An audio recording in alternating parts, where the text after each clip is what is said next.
네, 안녕하십니까. 오늘 문제도 어려웠죠? 예, 다 의도가 있습니다. 예.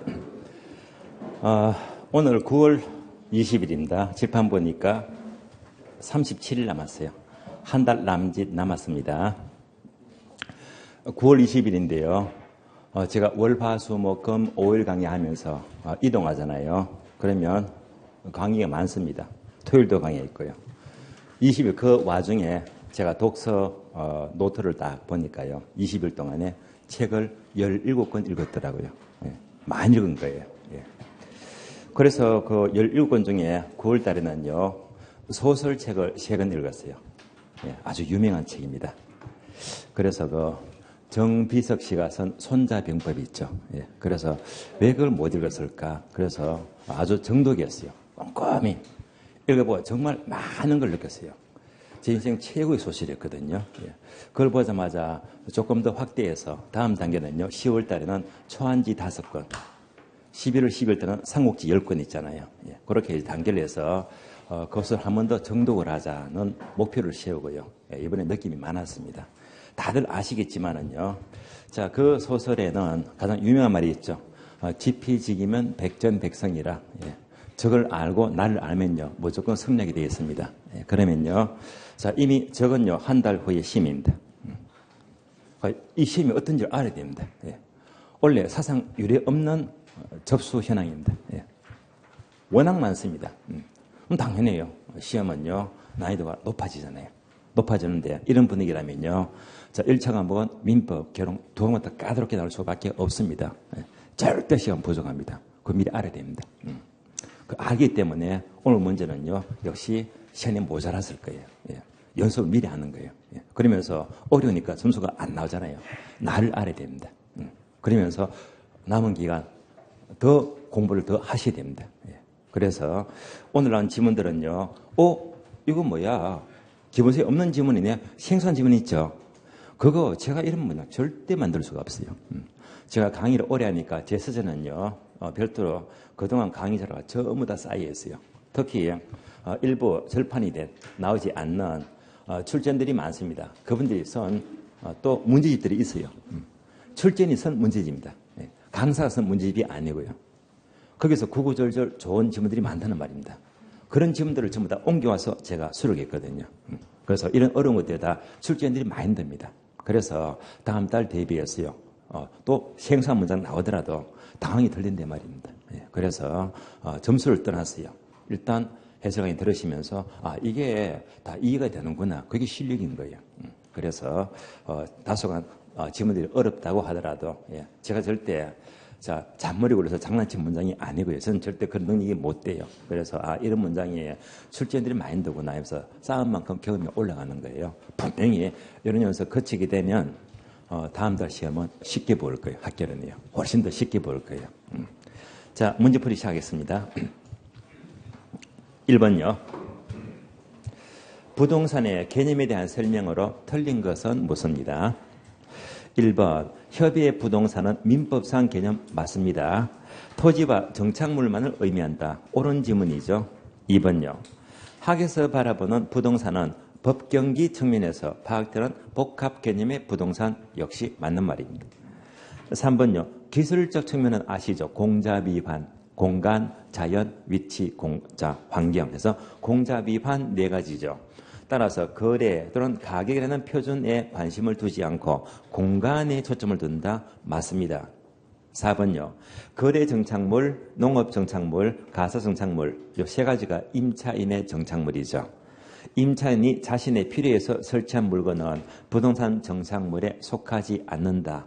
임차인의 정착물은 정착물이 아니라고 했죠. 맞는 말입니다. 정답 5번 틀렸는데요. 나무나 단연생식물, 경작 수확물은 부동산 정착물로 취급된다. 경작 수확물이 틀렸죠. 경작 수확물은 부동산 정착물이 아니라 동산에 불과합니다. 정답 5번 틀렸고요. 문제 2번 볼게요. 다음에 열거된 현상과 관련된 부동산 특성이 가장 옳게 짝지어진 것 무엇입니다? 기업번요. 부분 시장별로 초과수요, 초공급이 존재하는 것은 어떤 특성이죠? 부동성이죠. 부동성 때문에 지역별로 초과 수요, 초과 공급이 존재합니다. 니은번요. 도시 토지형의 집약도가 높아진다. 집약적 이용은 무엇 때문에? 부정성이죠. 부정성 집약적 이용입니다. 디귿번요. 일물일가 법칙이 성립되지 않는 것은 개별성이죠. 개별성. 네 번째요. 자금의 유용성이 활동에 큰 영향을 미친다. 자금의 유용성은 은행의 융자를 말하죠. 몇 억씩 하니까 융자를 받게 됩니다. 고가성이죠. 고가성. 자금의 유용성 고가성입니다. 미음번요. 재고시장 형성에 영향을 미친다. 재고시장은 재고주택, 즉 기존주택입니다. 그럼 재고주택은요. 시간이 흘러가니까 중고주택이 되고 있잖아요. 수명이 길다는 말입니다. 따라서 이것은요. 바로 내구성 또는 영속성과 관계됩니다. 그래서 내구성이죠. 그러면 정답은 3번 되겠어요. 3번. 문제 3번입니다. 지분금융과 부채금융을 묻고 있습니다. 그러면 지분금융은 목적이 배당입니까? 이자입니까? 배당이죠. 부채금융은 이자가 돼요. 다음 중 지분금융 방식에 속하지 않는 것은 묻습니다. 지분금융은요. 배당이 목적이죠. 그러면 틀린 답은요. 부채금융만 찾으면 되겠네요. 1번요. 부동산 투자에서 리츠는요. 지분입니까? 부채입니까? 지분이죠. 2번요. MB에서 저당 담보증권은 지분이다 부채다. 부채금융이죠. 2번 틀렸습니다. 3번요. 조인트 벤처나 4번 부동산 신디케이트는 목적이 배당이죠. 지분금융. 자, 5번 단어가 생소해요. 파트너십. 파트너십은요. 3번과 4번을 자, 일괄해서 파트너십 이렇게 불러요. 조인트 벤처, 부동산 신디케이트예요. 이 양자는요. 결국 자, 파트너를 모집해서 자금을 조달해서 배당으로 주잖아요. 그래서 이것을 파트너십 이렇게도 일괄해서 부릅니다. 정답 2번 틀렸습니다. 4번요. 원료 지향형 입지 형태로서 옳지 않는 것은 묻습니다. 원료 입지가 아니면 틀린다면 시장 입지가 되겠죠. 이건 암기에 있잖아요. 어떻게 해요? 보정시 국가문이죠.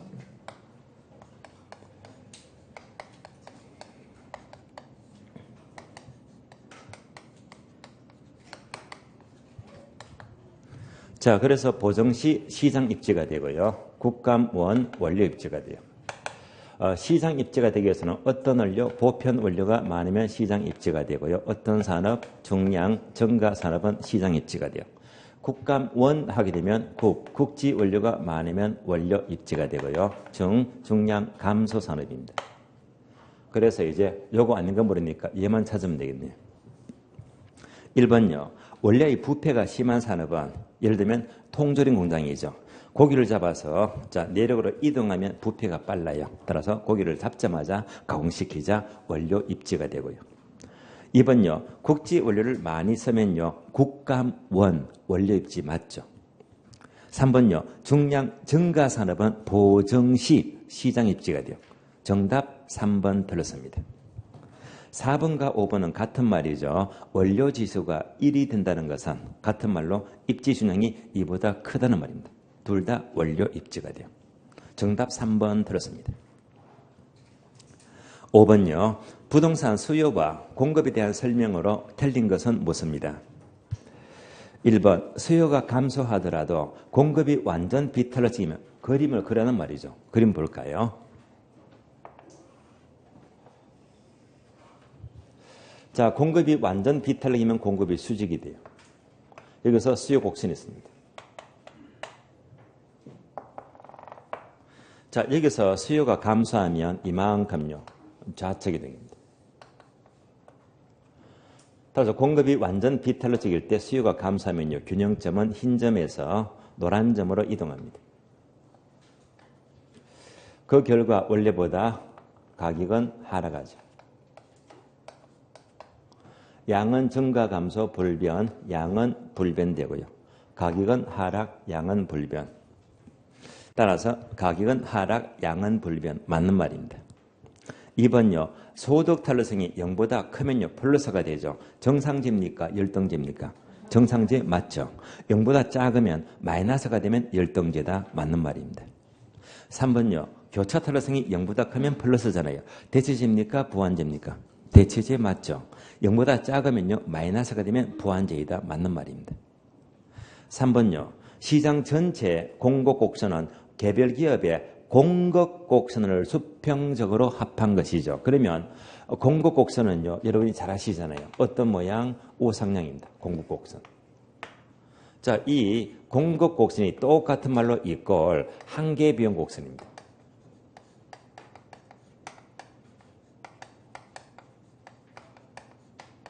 한계 비용 곡선이에요. 따라서 4번 틀렸습니다. 평균 비용 틀렸고요. 한계 비용 곡선을 수평으로 모두 합한 것입니다. 자, 5번은요, 지문이 함정이 있어요. 대체제가 나와요. 대체제. 대체제는 비례관계입니까? 반비례관계입니까? 비례관계죠. 그럼 대체하게 되면요. 자, 이거 나오잖아요. A 제하고 B제다. 자, 이 AB 관계가 사이다와 콜라라면 대체제가 되고요. 콜라와 햄버거라면 보완제가 돼요. 따라서 이때 A제 가격이 상승할 때 B제 수요가 증가한다. 얘가 대체제입니다. 비례관계. 그러면 거꾸로 A 가격이 하락하면 B 제수도 감소한다. 무슨 관계? 비례관계. 대체제입니다. 그럼 A가 바로 사이다죠. B제는 콜라를 말해요. 따라서 항상 대체제는요. 대체제 가격과 거제와 수량은요. 언제나 비례관계예요. 사이다 가격이 하락합니다. 사이다 값이 싸면 사이다 많이 먹어요? 적게 먹어요? 쌀 때 많이 먹죠. 따라서 사이다 많이 마시면 대신에 콜라 적게 마시잖아요. 그래서 5번 지문은요. 가격과 수량을 물는 게 아니고 수량과 수량, Q와 Q를 물었습니다.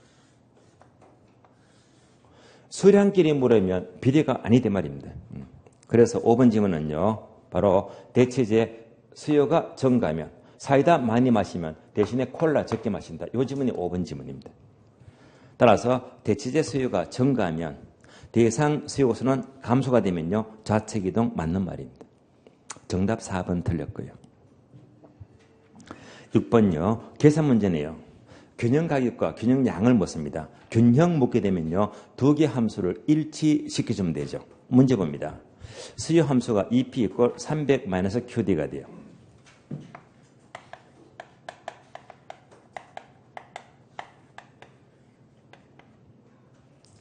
다음에 공급 수요 함수가 300-EQD에서 QD에서 EP 이꼴 400-QD로 변했대요.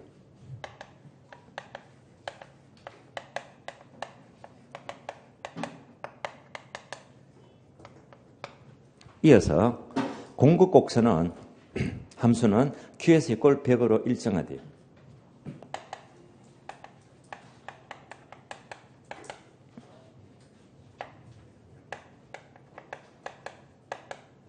그러면 공급 함수는 문제가 없어요. 다만 수요 함수는요. 식에 섞여 있잖아요. 바로 정리되지 않은 식입니다. 예를요. 앞으로 정리하자. 그래서 넘겨줘요. QD가 돼요. 300. EP를 넘겨주면 마이너스 EP가 돼요. 따라서 정리되지 않은 식은 앞으로 정리하자. 이렇게 만들어져야 됩니다. 마찬가지죠. 정리합니다. QD가 넘어오고요. 400. 넘어가면 마이너스 EP가 돼요. 정리되지 않은 식은 이렇게 정리해주고요. 이제 풀어주면 돼요. 자, 일치시켜주면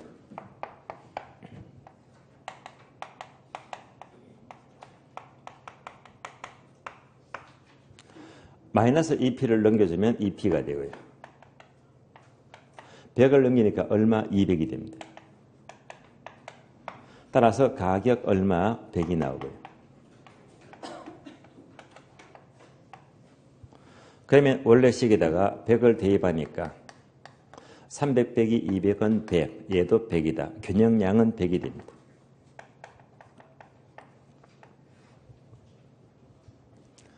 자, 이어서 일치합니다.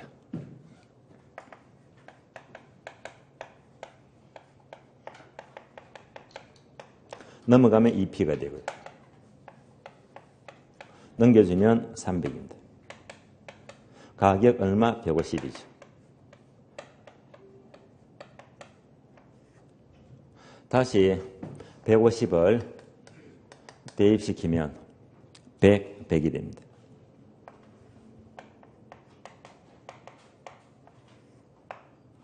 다 풀었네요. 가격은 얼마 상승했어요? 50 상승하고요. 양은 어떻게 변한다? 아무런 변화가 없죠. 불변입니다. 따라서 정답 2번이죠. 가격은 50 상승하고 양은 100으로 아무런 변화가 없다. 정답 2번입니다. 7번요. 부동산 특성이 부동산 경제, 생활관계에 미치는 영향이다. 옳지 않는 것은 1번요. 토지의 부동성은 추상적 시장 맞는 말이죠. 추상적 시장은 일정한 장소가 존재하지 않는 시장입니다. 이어서 마케팅 적시성. 얘가 무슨 말이죠? 마케팅 하게 되면 반드시 고객을 데리고 현장에 적시 보여줘야 됩니다. 바로 임장활동이죠. 그러면 임장활동은 부동성 맞잖아요. O입니다. 2번요. 개별성으로 인하여 일물일가 법칙은 적용이 안 된다. 맞는 표현이고요. 개별성 때문에 개별 분석이 필요하다. 맞죠? O입니다. 3번요. 영속성 때문에 소유이익과 이용이익으로 분리가 된다. 맞는 표현이고요. 영속성 때문에 직선환원법으로 수익을 환원시킨다. 아니죠. 직선법이 아니고 직접법이죠. 따라서 영속성 때문에 소멸되지가 않기 때문에 감가상각이 되지가 않기 때문에 직접법이 필요합니다. 틀렸습니다. 정답 3번 되겠어요. 이어서 문제 8번입니다. 다음 주어진 보기 지문에 대한 내용으로 옳은 것은 계산 문제네요. 탄력성 문론 계산 문제가 되고요. 두 개를 물어요. 참고로 원래 만약 나온다면 그러시면요 한 개만 물어요. 지금은요 두 개를 연습하는 겁니다. 기억번요 맨 끝에 보니까 소득 탄력성과 재화의 종류 정열 묻죠. 정상제 열등제 묻습니다. 니은번은요 맨 끝에 보시면 교차 탄력성 묻죠. A제 B와 관계를 물으니까 대체제와 보완제를 묻는 겁니다. 그러면 항상 계산 문제는요 공식 먼저 떠올려주자. 공식 봅니다.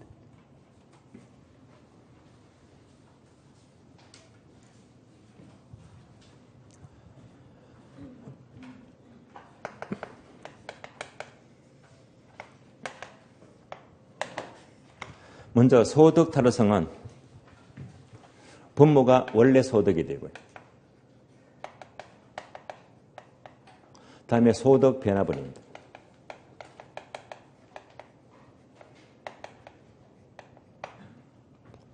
이어서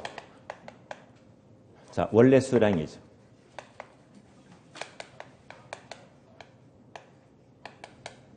다음에 수량의 변화분입니다.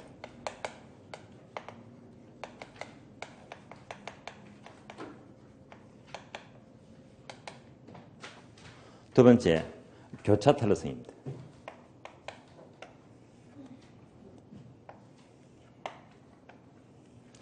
교차 탄력성은 A제와 B제와의 관계를 말해요. 얘가 대체제 아니면 보완제가 되는 거예요.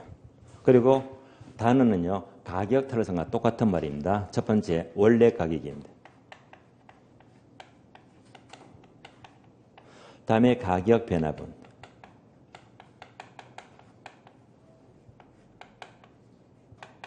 다음에 원래 수량입니다.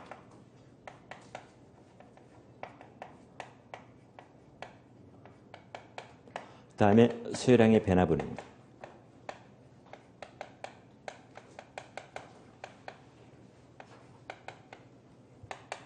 자, 공식 나왔으니까 바로 문제 볼게요. 기억번요. 연평균 소득이 5천에서 6천으로 증가했대요. 소득이 5천에서 6천으로 변화했다. 변화분 얼마?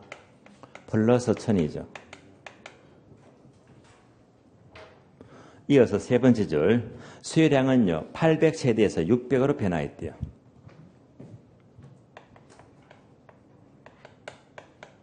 (800에서) 600으로 변화했다. 변화분 얼마? 마이너스 200입니다. 숫자 넣어주면 돼요. 자, 원래 소득 얼마? 5천. 변압은 얼마? 1000이잖아요.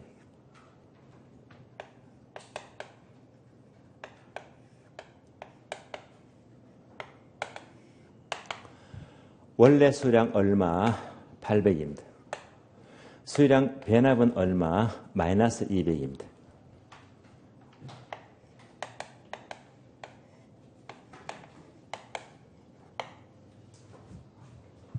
그러면 약분하면 5분의 1이 되죠. 부호가 마이너스입니다. 약분하면 4분의 1이 되고. 그러면 부호가 마이너스잖아요. 곱하면 분모가 되죠. 곱하면 분자가 되고요. 여기까지 계산하면 마이너스 1.25가 나와요. 얘는 0보다 작잖아요. 정상제입니까? 열등제입니까? 열등제가 돼요.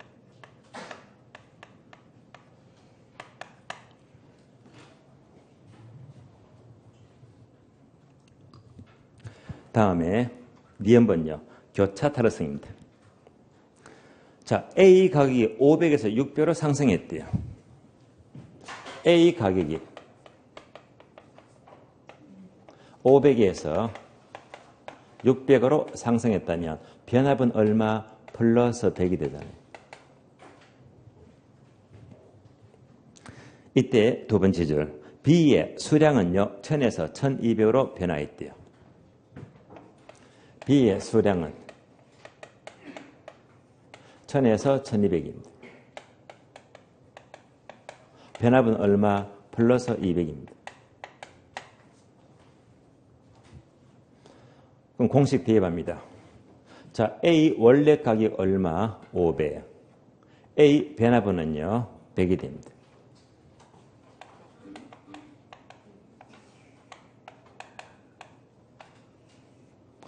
다음 B 원래 수량 얼마? 1000이죠. 변압은 얼마? 200입니다.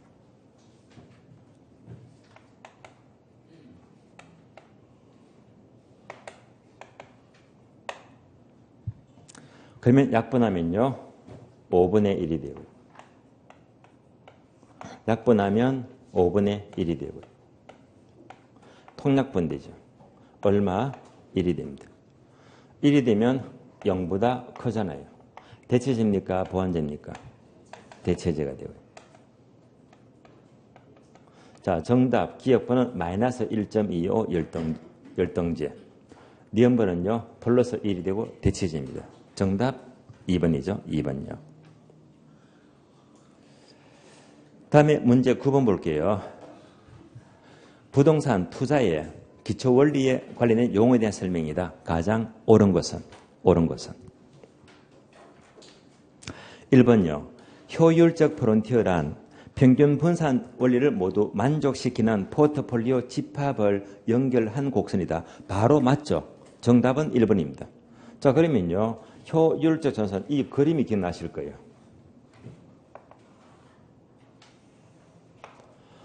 세로축은 수익이 되고 가로축은 위험입니다. 그러면 파란 수평선 기억나실 거예요. 무슨 말이죠? 수익이 똑같아. 10% 넣을게요. 즉 동일한 수익입니다. 여기서 A점이 있어요. B점이 있어요. 위험이 다르잖아요. 그래서 A는 위험이 작고 B는 위험이 많습니다. 이럴 때 여러분들은 A를 선택해요? B를 선택해요? 위험이 작은 A를 누구나 선택하죠. 이걸 뭐라고 부른다고 했죠? 평균 분산 원리가 돼요.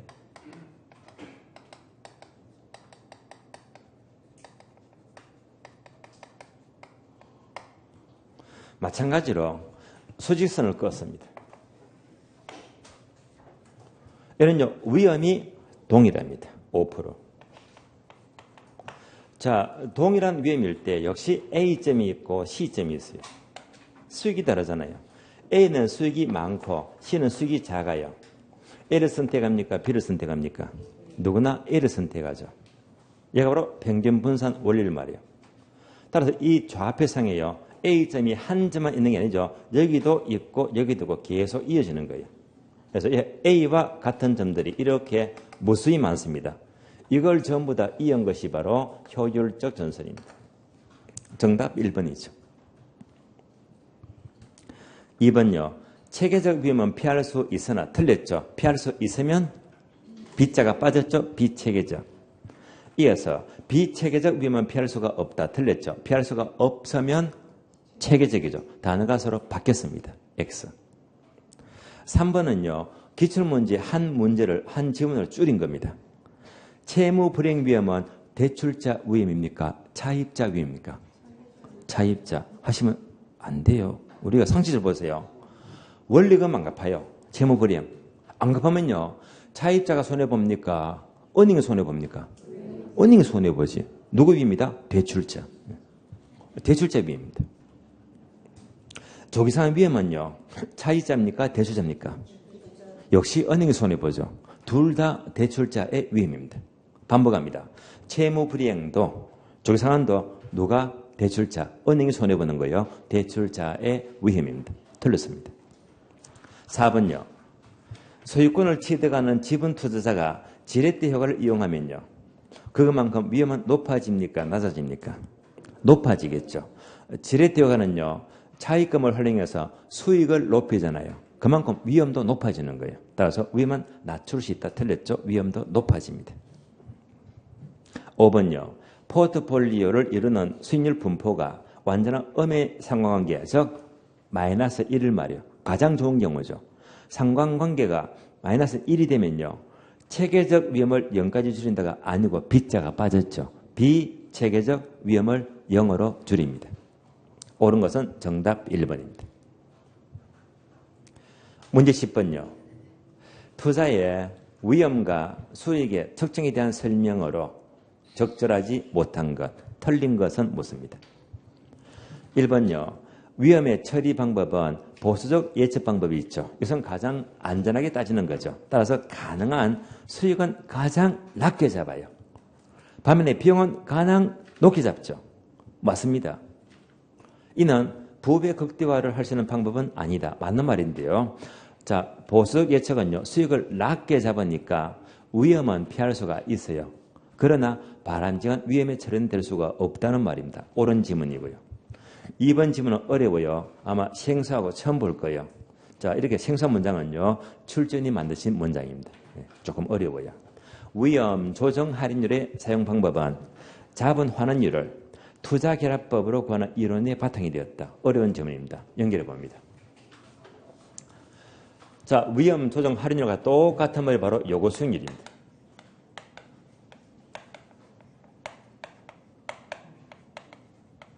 위험 조정 할인율이에요.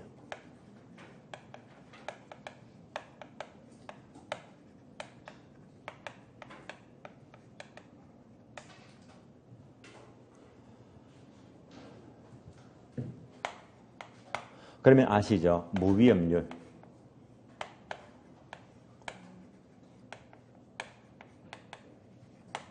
플러스 위험 할증률입니다.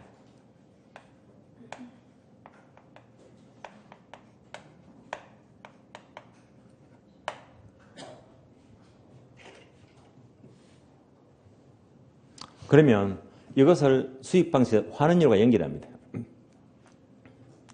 시조 2L부 아시죠? 시장추출법, 조성법, 투자결합법, 에르드법, 부채 감당법입니다. 자, 이런 위험 조정 할인율은요. 투자결합법의 이론적 근거되었다? 아닙니다.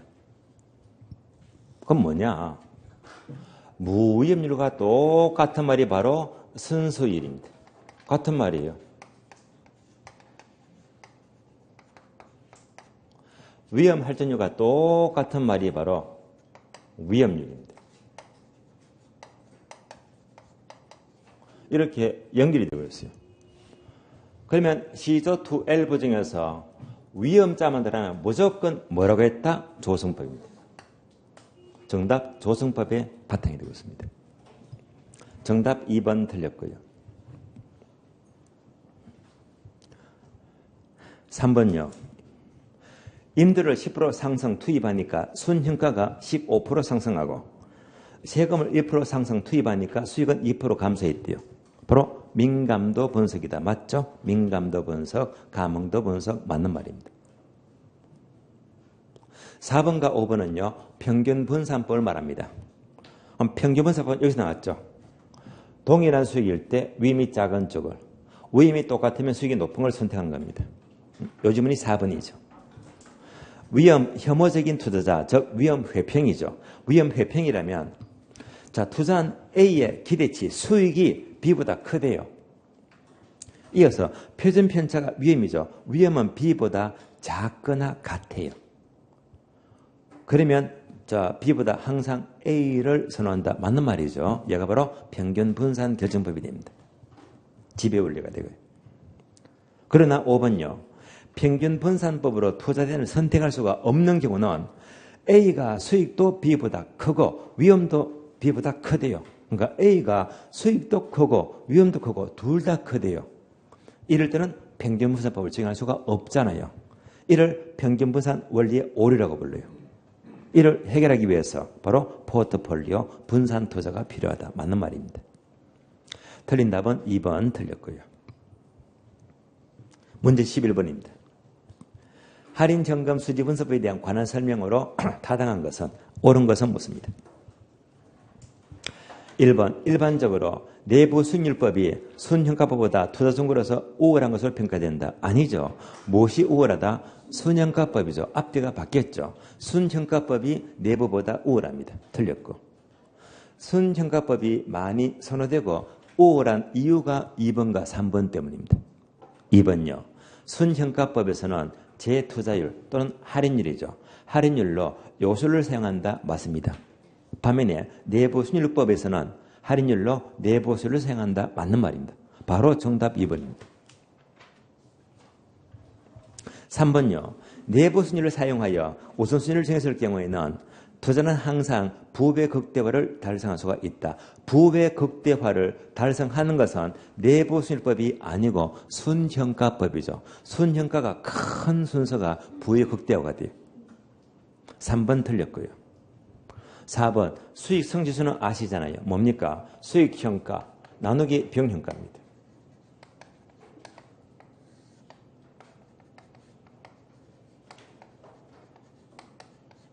얘가 수익성 지수가 돼요. 의외로 최근 시험은요. 이걸 아래 위로 많이 바꿔서 말이에요. 바꾼 지문이 바로 지문 4번입니다. 수익성 지수는 투자 지출의 합계 현재 가치, 바로 비용형가죠. 이것을 자 현금 수입의 합계 현재 가치, 바로 수익형가로 나눈 값이다. 앞뒤가 아래 위가 바뀌었잖아요. 바뀐 지문입니다. 다음에 5번요. MPV 순형가는 0보다 클 때 투자 가치가 없다가 아니고 투자 가치가 있다. 그죠? 있다. 옳은 것은 정답 2번 되겠어요. 문제 12번입니다. 부동산 수요에 대한 설명으로 옳지 않는 것은 틀린 것은 묻습니다. 1번요. 용도상 경쟁관계 여기까지가요. 대체제를 말해요. 보완제를 말해요. 대체제죠. 대체제는 비례관계, 반비례관계, 비례관계죠. 따라서 대체제 가격이 상승하면 당의 부동산 수요는 증가한다. 비례관계 맞네요. 옵니다. 2번요. 한계지가 확장되면 외곽지 수요가 증가하는 경우는 수요 곡선 자체 이동일까요? 수요 곡선 상 이동일까요? 자체 이동 맞죠? 왜냐? 곡선 상 이동 오로지 그 지와 가격밖에 없으니까요. 그러면 2번처럼 한계지가 확장되면서 수요가 된다. 그 지와 이외를 말하잖아요. 그래서 수요 곡선 자체 이동 맞습니다. 옵니다. 3번요. 용자가 많을수록 수요가 늘어납니까? 줄어듭니까? 늘어난다. 맞죠? 금리가 높을수록 수요가 증가해요? 감소해요? 감소한다. 맞죠? 옵니다. 4번요. 부동산 가격이 상승하면 장래 가격 상승에 대한 기대 심리에서 오히려 수요가 증가하는 것. 여기까지가 한마디로 뭐라고 부르죠? 가수요. 가수는요. 수요량이 변합니까? 수요의 변합니까? 수요의 변화죠. 그래서 수요량이 변화 틀렸습니다. 수요의 변화라고 한다. 틀린 답 4번입니다. 이어서 문제 13번요. 할당 효율적 시장에 대한 설명이다. 틀린 것은 1번요.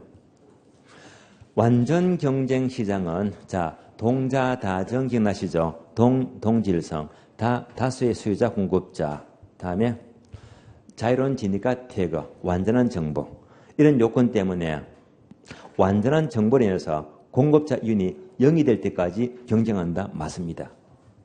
완전 경쟁 시장은 정상이윤이 존재하지 않기 때문에 바로 틀렸죠. 초과이윤이 존재하지가 않습니다. 정상이윤은 어떤 시장 모두 존재합니다. 따라서 초과이윤이 존재하지 않기 때문에 할당 효율적이 됩니다. 정답 1번 틀렸습니다. 2번요. 할당 효율적 시장이란 초과이 없는 시장 맞잖아요.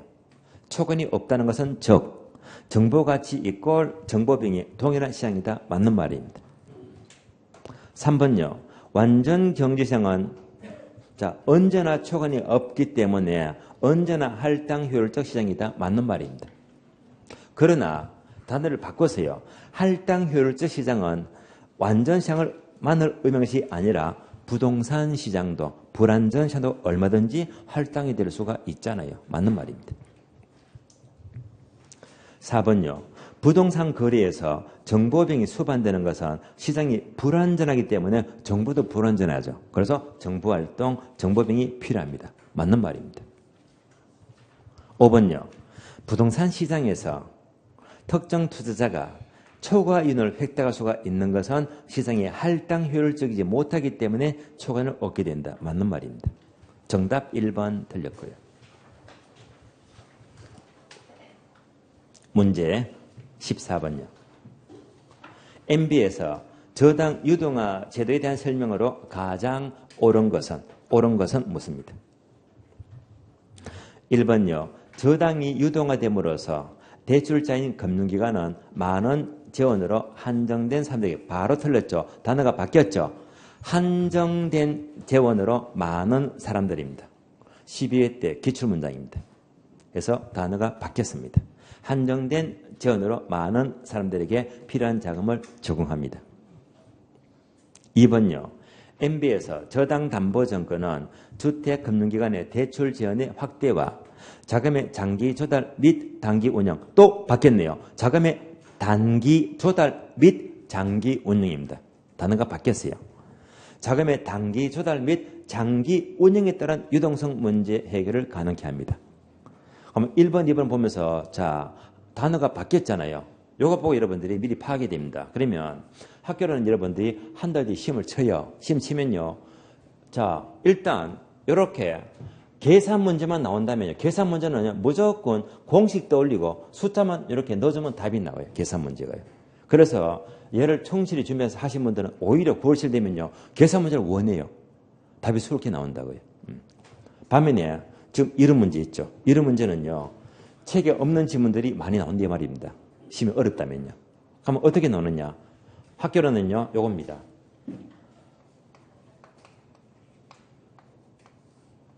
요거예요. 앞에 단어, 뒤에 단어를 이렇게 바꿔서 묻거든요. 바꿔서 물어요. 한정된 만원수로 바꿨잖아요. 장기와 단기를 바꿨잖아요. 이런 문제가 엄청 나와요.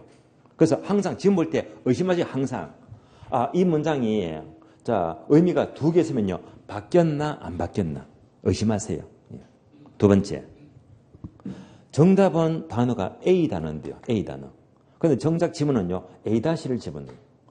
그럼 얘가 틀렸잖아요. A-를 이렇게 됩니다. 예를 들어 볼까요? 포트폴리오 이론은 체계적 위험을 제거하는 것이다. 틀렸지. 뭐지? 비체계적을 제거하잖아요. 학교는 이거밖에 없어요. 그래서 지문 보면서 항상 앞뒤 단어 바뀐지 의심하고 핵심 단어를 바꾼지 의심하고 이거밖에 없어요. 항상 의식하세요. 이런 것을 갖고 한 달 동안 앞으로 연습하시면요. 답이 빨리 보여요. 그래서 거의 지문은요. 이 두 가지 중에 대부분입니다. 대부분이에요. 3번입니다. 매수금 저당이란 주택의 매수자금을 대출해주는 용자지도로서 이를 통해서 자가소유와 전세가 늘어나게 된다. 지문이 이런 지문들은요. 한 번 들으면 아주 매끄럽게 이해가 돼요. 그렇지 않으면요, 이걸 어거지로 암기할 수가 없는 거잖아요. 예. 그러면 3번은 뭘 말하느냐? 자, 생소하죠. 역시 출제인이 쓰신 문제입에서 옮겨온 겁니다. 그러면 이제 매수금 저당입니다. 매수금 저당.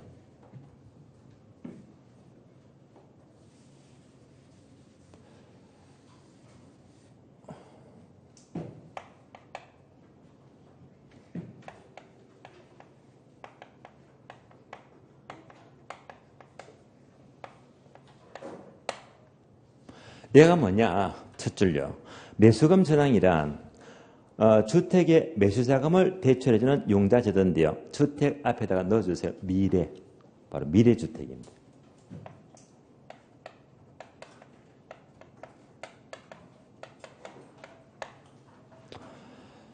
자, 미래주택에 대해서 자금을 용자해서 저당이죠. 저당해주는 제도가 매수금 저당인데요. 그럼 이거는요, 현실과 연결합니다. 자, 미래주택이죠. 어떻게 이거 보고 돈 빌려줍니까? 보통 민법상 저당권은요, 내가 현재 아파트 갖고 있어요. 현재 주택을 은행에 잡혀서 대출을 받잖아요. 무슨 주택? 현재 주택입니다. 이건 어떨 때입니까? 미래주택. 모델하우스예요. 자, 모델하우스를 멋지게 지었어요.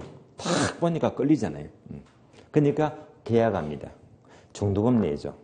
나중에 잔금 냅니다. 요거 계약해가지고 2년 뒤에 아파트가 준공되면 이제 입주하잖아요. 그런데 모델하우스 보고 계약하면요, 은행은 돈 빌려준다, 안 빌려준다? 모델하우스. 계약 안 해보셨어요? 모델하우스 딱 보자마자 계약하면 뭐 앞으로 안 지었잖아. 그러니까 이것 보고 은행은 돈 빌려주고 있잖아요. 예. 신규주택. 예. 얘가 뭐지? 매수금 저당. 예. 다 하는 겁니다. 그러면 얼마 빌려줍니까? 몇 프로? 안 빌려보셨어요? 다들 돈이 많으시네요. 예. 용도도 안 받고. 예. 보통 LTV가 몇 프로? 박근혜 정부 때는 70%. 그리고 현 정부는요, 60%인데. 또 규제하죠. 뭐 투기시다 하면 또 40%. 우리나라는요, 이 아파트 분양받을 때 이 LTV 저당이요, 올렸다가 내렸다가 왔다 갔다 합니다. 예. 박근혜는 막 살고 있잖아요. 지금 세금 엄청 매기고 있잖아요. 떨쭉날쭉이에요. 그러나 미국은 그렇지가 않습니다. 미국은요, 이런 주택을 사게 되면 매수금 저당이요, 80%입니다. 80%. 예. 선진국 형태가 돼. 이 말은 무슨 말이죠? 은행에서 이거 살 적에 80% 빌려주면요, 내 돈은 얼마만 쓰면 되겠지? 20%. 그러면 내 돈 20%만 주면 얼마든지 내가 원하는 주택을 살 수가 있다, 이 말입니다. 지수계가 굉장히 유리합니다. 그러면 얼마나 좋아요? 내 돈 20%만 준비하게 되면 이렇게 내 집안은 가능하니까요. 그러면 우리나라에서 특히 전세 사게 되면요, 전세는 보통 70% 또는 80%, 심지어 갭 투자하게 되면 90%까지 전세금 되잖아요. 네. 그러면 70%, 80%, 90% 전세금 주고 전세 들겠습니까? 더 적은 20% 내 집을 사겠습니까? 이것도 어려워요. 네. 전세 들겠다, 내 집을 사겠다. 내 집을 사고 말지. 이게 매수금 특징입니다. 그래서 미국에는요, 전세가 없어요. 예. 왜 많은 돈 주고 전세 더 넣느냐? 아예 없습니다. 예. 요거 주고 내 집 사고 말지. 그래서 매수금 저당이 활성화되면요, 자가 수요가 증가한다, 감소한다? 증가하죠. 전세 수요가 증가한다, 감소한다? 감소합니다. 아예 없어요, 미국은요. 전세는요, 유일하게 우리나라만 좀 특이한 지수잖아요. 따라서 이것이 매수금 저당의 특징입니다. 그럼 지금 보세요. 이제 저절로 들어와요. 매수금 저당은 두 번째 줄, 이를 통해서 자가 소유가 늘어나죠. 전세는 줄어들죠. 둘 다 늘어난다, 틀렸지. 전세 수는 줄어듭니다.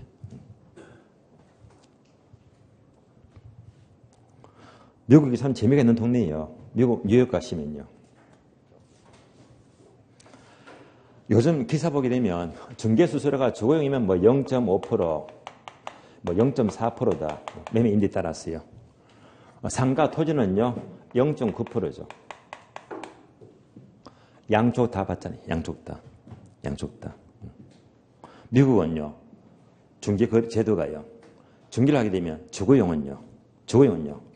파는 쪽이 수수료 다 내지 사는 쪽은 안 내요. 그게 또 합리일 수도 있고요. 또 그러면 이제 주거용이면요. 파는 쪽이 수수료를 전부 다 부담하고 사는 쪽은 부담을 안 합니다. 그런데 이거 요즘 기사 보시면 이것도 참 10억짜리를 막 몇백만 원, 500, 막 몇백만 원 먹게 되면요. 그거 갖고도 너무 세다고 하잖아요. 세다고 하죠. 이거 센 거 아닙니다. 미국은요. 중개 수수료가요. 주거용이면 수수료가요. 6%입니다. 6%. 10억이면요. 몇 프로죠? 6천만 원. 네. 엄청납니다. 네. 미국은 또 인건비가 엄청 비싸잖아요. 그러니까 수수료가요. 이거 비하면요. 10분의 1밖에 안 돼요. 그만큼 뭐 중개제도가 전문가고요. 그쪽 동네가요. 중개사기 따기가 굉장히 어려워요. 우리나라는요. 너무 많이 뽑아요. 60자만 넘으면 전부 다 합격시켜 주겠대요. 또 1차 치고 떨어졌죠. 됐다. 그래 한 번 더 2차 차하면서 또 유예도 주고요. 두 번 칠 수 있잖아요. 어쨌건 1차만 붙어버리면 또 이제 2차 칠 수가 있고요. 그래서 이 공부를 얼마? 1년 또는 2년이죠. 미국은요. 시험이 얼마나 어려운지 한 과목 공부하는데 1년 공부해야 됩니다. 6과목 6년 공부해야 됩니다. 그게 다르단 말입니다. 중개를 함부로 못해요. 그렇게 100번 낫단 말입니다.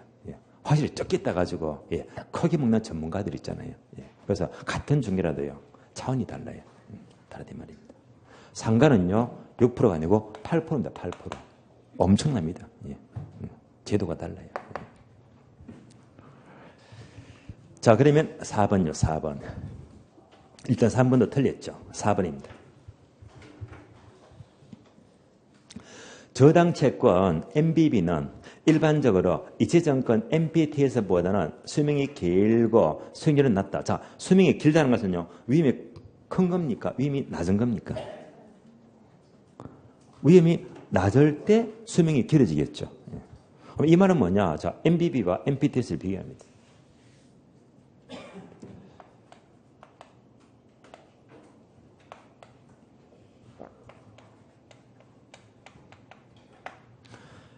이체증권 MPTS는 아시죠?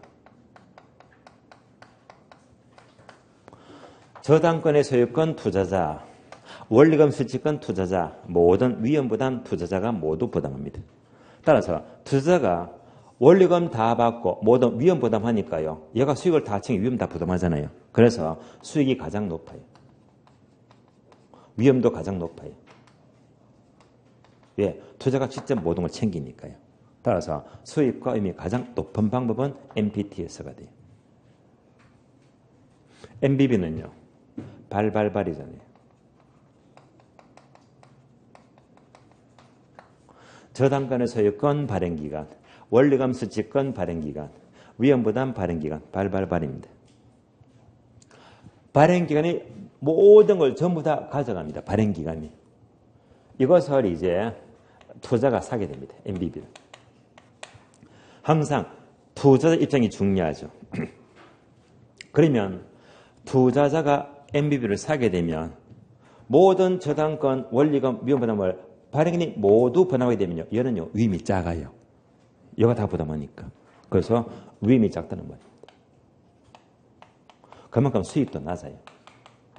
뭐보다? 얘보다 낮대 말입니다. 그래서 자, MBB는 MPTS보다는 수익률이 낮아요. 위험도 낮아요. 위험이 낮다는 게 수명은 길다는 말입니다. 수명은 길다. 이 문장이 몇 번? 4번 지문입니다. 따라서 MBB는 일반적으로 MPTS보다는 위험이 작다. 수명은 길고요. 수익률은 낮다. 정답 4번입니다. 5번요. 기출문장이죠. MBS의 가중 평균 수명은 일반적으로 저당 대부 기간보다 길다가 아니고 짧다. 그래서 저당 대부 기간 내에서 MBS 수명이 정해지는 거예요. 짧다. 틀렸습니다. 정답 4번 틀렸고요. 자, 쉬었다가 다음 시간 15분부터 보겠습니다. 쉬겠습니다.